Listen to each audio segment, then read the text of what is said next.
One of the things you're focusing on is Apple and what it's doing in China. Apple seems to be losing momentum in that country. Yeah, Apple has a lot of problems right now, and it begins with China. I'm not sure it ends there, but it certainly begins there. When you look back just a couple of years, I mean, China was 25% of iPhone sales. It's now down to about 18%. And their real problem there is they're up against these local competitors that are doing extremely well. They're coming out with great devices at lower price points. And these are companies like Huawei, Oppo, Vivo. Most of us have never heard of them, but they're hometown favorites in China, and Apple is really having a hard time competing there. Now, back here at home, of course, there is a new administration coming in. What is that going to mean for the telecom industry? There's been a lot of talk about, could we see net neutrality thrown out? Could we see other changes made to the FCC? What are you predicting? Yeah, I mean, I think it's going to be a great year coming up for telecom in that regard, because they've been under so much pressure from the regulators.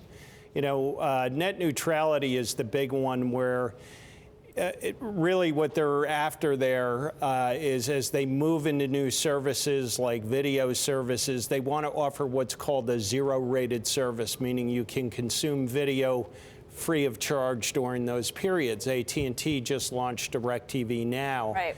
And under current FCC rules, they can't really do that. What they want to do is, and hope to do under the Republicans, is move beyond those regulations and have the freedom to offer services like that and not have subscribers saddled with what would be very high data rates to consume video. Well, speaking of that convergence between data and consuming video, you have AT&T and Time Warner looking to get married. Yeah, it's an interesting deal. It's an interesting deal, but is this going to, I mean, leaving aside whether Donald Trump is going to support that or push back against it, are we going to see more industry consolidation in telecoms? Yeah, I mean, you're seeing tremendous convergence already between cable operators, which are going to get into wireless in 2017.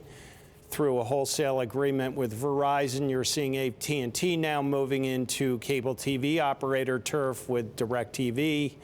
They're also the largest pay TV provider in the U.S. Most people don't realize that, but through the DirecTV acquisition, they're the largest. So we're seeing that convergence.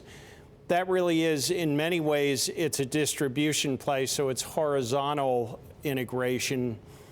They're now moving vertically and buying into content, which I think is a great move for the carriers. I really think that's their act two, and that's what they need to be getting into. AT&T is clearly making a stronger move there than Verizon. Isn't there sort of only so many choices, though, when it comes to these kinds of deals and what we could potentially see? Yeah, I mean, well, there's still a couple of properties out there. I mean, there's family-owned Viacom and CBS. CBS has, in the press, been reportedly in play. You know, we'll see. But, you know, again, I think the pressures to integrate kind of overcome some of those hurdles. I mean, I'm sure Viacom and CBS are feeling pressure as well, because what's happened is linear TV is under a lot of pressure as everyone, including me, begin to consume a lot of media on tablets and smartphones. They're moving over the top, as they say, and looking to the internet. Right, everyone's waiting to download and view their TV shows on their 4G LTE streaming. Speaking of 4G, 5G is now on the horizon for 2017, isn't it? Yeah, it's been much hype, by the way. They're always hyped. It is. Are they ever like? I mean, never. What's It'll the difference never. between 4G and 3G at the end of the day? It'll be faster, lightning fast. It is. Yeah, sure. It really, actually, is lightning fast, but the standards have to be set. And that's probably going to happen around 2020. What you see in telecom is a lot of people begin to build pre-standards equipment for the carriers to go out and field trial. And some of the carriers like Verizon, I think, are going to get aggressive enough to actually come out with what are called pre-standards commercial services. So they'll go out, they'll offer a higher speed service with this sort of proprietary 5G equipment, which will have, frankly, much higher speeds than 4G, and they'll get a flavor for how to drive that network and really manage it, and then swap out for standard-based equipment down the road.